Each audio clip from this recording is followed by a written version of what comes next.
It's debate week. This article is one of 16 arguments competing for the prize of being named Best Summer Movie Ever. Read the rest throughout the week here. The summer blockbuster may have been born with the release of Jaws, but it peaked 22 years later with The Rock. That's not to say it's a better movie overall, but as a summer blockbuster it checks so many more boxes and does so perfectly. As evidence, I present the necessary components of a great summer blockbuster and how The Rock, which itself is now 22 years old, fits them all. Big stars blockbusters need stars, even though the draw to these movies is just as much if not more so the spectacle. They have to have an appealing cast to give them more personality. Award-winning stars are even better, so their performances aren't just wooden vehicles for dialogue when their stunt doubles aren't on screen. Sean Connery is one of the original action movie stars, having popularized the role of James Bond on the big screen. He also had the honor of having won an Oscar just 8 years earlier. At the time of making The Rock, Nicolas Cage was not yet known for the action genre, but he was gaining popularity as both a dramatic and comedic actor. He also had prestige status at the time of the film's release, winning the Best Actor Academy Award just a few months before. Ed Harris, who plays the villain in the movie, was also a newly minted prestige player, with his first Oscar nomination that same year. Marquee producers, the pioneers of the summer blockbuster, were still part of the 70s auteur wave, but producers are the real marquee talents of these movies. Look at the poster for The Rock and you'll see that it's not a Michael Bay film so much as it's a Don Simpson and Jerry Bruckheimer production. Of course, The Rock is also very distinctly the work of Bay as a director and a hodgepodge of many writers, plus there were other producers of influence, including Connery. But it's still unmistakably a Simpson, Bruckheimer movie with all the conventions they helped make the standard for such tentpole action spectacles. Fact that it was Simpson's last feature before his death and that it was the duo's biggest as well as one of their smartest and least skeezy efforts makes it their pinnacle collaboration and therefore the height of the summer blockbuster, period. Explosive action explosions are often negatively associated with blockbusters, despite how even some of the most esteemed classic films blow up vehicles, bridges, sharks, and more. But Bay is especially known for his explosive action. The Rock was early enough in his career that his reputation wasn't so bad, and neither was his mayhem. Sure, launching a fiery cable car into the air is excessive, but it's also a hilarious San Francisco treat. And they're surprisingly little blown up after that until a chunk of Alcatraz Island is obliterated as we get a nice bird's-eye view. The chase even more common in blockbusters than explosions, according to a 2014 538 study, are chase sequences. That includes foot chases, but vehicular pursuits are more thrilling. A lot of people knock the sequence in which Cage in a Ferrari chases down Connery in a Humvee for being unnecessary. The story is no further advanced at its end than it was at its beginning. But it's so entertaining, so who cares? Why would you not want more action in a movie that's just about delivering action anyway? Besides, you can't have an action movie set in San Francisco without showing cars speeding through exaggerated shots of its hilly streets. People falling and other type of action more common than explosions, apparently, involves characters falling from heights. Presumably, that includes someone hanging off a building, which is indeed a little overdone with a dangling hero in the Die Hard manner but is a hoot when it's an unlikable good guy, a la The Rock's FBI director Womack, John Spencer, suspended via hotel shower clothesline. People falling may also refer to people falling to their deaths, and The Rock has some of that, as well. See The Rocket Man bit. Gunfights and fistfights, showdowns and shootouts, and of course fisticuffs are very important in summer blockbusters. The action genre variety anyway, and really that's the best kind. The Rock has it all, and not only is the variety awesome but the execution of each style of standoff and combat is executed wonderfully. If you ask my Navy SEAL father-in-law, he'll tell you a real SEAL team would never operate the way this movie does in the shower room scene. But otherwise, it's a thrilling scene. So is the Mexican standoff between the bad guys, which allows for a quick but dramatic elimination of a number of the villain group while giving Hummel a necessary but emotional death. There's a lot more gun action than hand-to-hand, though any blockbuster worth its weight has to leave some room for the latter, and Cage vs. Gregory Sporlitter satisfies enough to get us to the gas ball and mouth kill that could only be done at the end of a brawl. Odd couple heroes. Whether it's a buddy cop movie or a buddy super spy and chemical super freak movie, no good summer blockbuster is without a great team-up of mismatched individuals. The Rock has your typical less experienced hero who is out of his element paired with, well, old James Bond.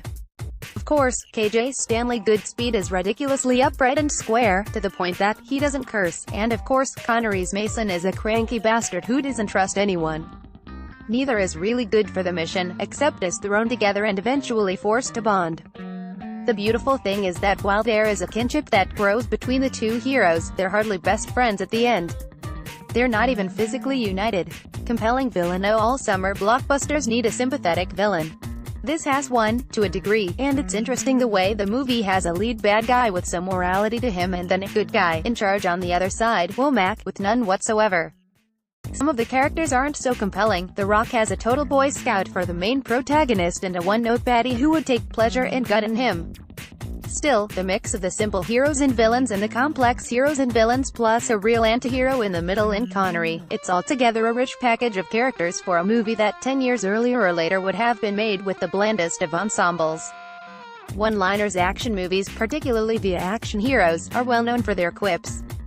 James Bond, John McClane, and Arnold Schwarzenegger are especially noted for their comments just before and just after killing bad guys. The Rock gives Cage plenty of excellent one-liners, too, some of them humorously over-explained or heavily set up. Again, see the Rocket Man bit. Then there's all the bickering between Cage and Connery's characters. The losers, winners line from Connery, for instance. He has a lot of funny sound bites for being the straight man of the duo. Part of why the dialogue is so good is the plethora of extra writers involved, including Aaron Sorkin, Quentin Tarantino, Jonathan Hensleigh, and the Connery-chosen pair of Dick Clement and Ian LaFrenice. Sometimes, or at least the one time here, tons of screenwriters make for tons of fun, in the form of memorable quotes. High stakes, especially now that so many summer blockbusters are of the superhero variety, too many overdo the stakes. The world or galaxy or universe is about to be destroyed. Whole cities are destroyed. It's also unrealistic. Not that a team of American vets turned mercenaries stealing VX gas and pointing it towards San Francisco is all that plausible either, but in The Rock, it feels more grounded than most action movie scenarios. And Bay used to be so skilled at delivering a lot of tension. Here we've got the greater high stakes of the threat to the Bay Area and lives of millions, but then each character, good and bad, has his own stakes that are pretty high on a personal level.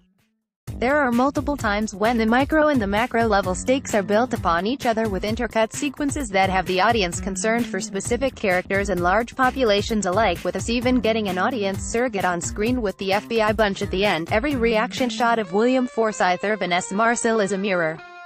The old Michael Bay montage of second unit shots of extras just doing regular folk things right before a missile or something might possibly come their way also works sensationally. Connection to the classics. Nothing is totally original anymore, and even 22 years ago the non-sourced summer blockbusters owed a lot to what came before. However, throwbacks and homages were still relatively free of nostalgia. Doing a twist on the Prison Break movie offers a familiar idea that's just inverted. And hinting that Connery's character is basically what became of his James Bond is just cheeky fun. For something similar, see Gene Hackman in the Bruckheimer-produced Enemy of the State. It's not exactly fan service or an Easter egg, and doesn't play as yearning for the early days of 007. It's an obvious sort of self-awareness that still works subtly. The bonus scene nowadays, the scene where Goodspeed and his new bride travel to the church, might have been an end credits or mid-credit stinger. It's not totally essential to the finale of The Rock. It's not setting up a sequel, either. It's just a neat little addendum to the whole backstory of what Mason was locked up for. And it's a totally 90s bit for dealing with the truth about the JFK assassination and other conspiracy theories. We could imagine the follow-up movie where Cage does his national treasure thing, but more with government secrets and cover-ups, mysteries of the unknown and aliens in Roswell and all that good stuff screenwriters were obsessed with in the last decade of the 20th century. The score. Hans Zimmer's score for The Rock is the mullet of movie music, and I mean that as a good thing. It's got the classical orchestral stuff, from the melancholy strings and French horns to the marching drums to the sweeping theme, all for the business. Then there's the party in the back with the infusion of electric guitar during some of the action beats. It's probably not the first time Zimmer did it, but it all fits the dynamics of the characters on screen so well, especially that of the cool nerd Goodspeed. He and this score both probably wear suits to go skydiving. Acclaimed. Rock is not one of the most highly acclaimed summer blockbusters of all time, and that's fine because it's still just barely got a positive score on Rotten Tomatoes. That's the sweet spot for a proper movie of this ilk. They shouldn't be unanimously appreciated by critics. They should have a lot of cheesy and implausible elements that turn off a lot of people while delighting those of us who appreciate full-on blasts of entertainment. There's no substance to The Rock, despite its complex and compelling themes and characters, but it's also not just an expensive B-movie like a lot of this sort of thing is today. Anyway, Roger Ebert loved it, and regardless of any supposed dubious reasons, Criterion did deservedly feature the movie in their collection for a limited time, and yes, it's part of my own very tiny home video library. Box office success. Disney had reasonable hopes for The Rock, yet the movie wasn't one of the most anticipated of summer 1996. I think there may have even been an expectation for greater success with the other Connery movie out just a week earlier, Dragonheart, featuring the actor's voice only. The new Schwarzenegger vehicle was coming out just 2 weeks later. The Rock was predictably #1 at the box office its opening weekend, but then fell off, yet it held high more steadily than was foreseen. Surely nobody in Hollywood thought it would be one of the top 5 highest-grossing movies of the year worldwide, way above Eraser and The Failed Escape from L.A.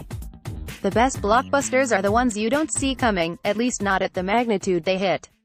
The Rock was and still is a remarkable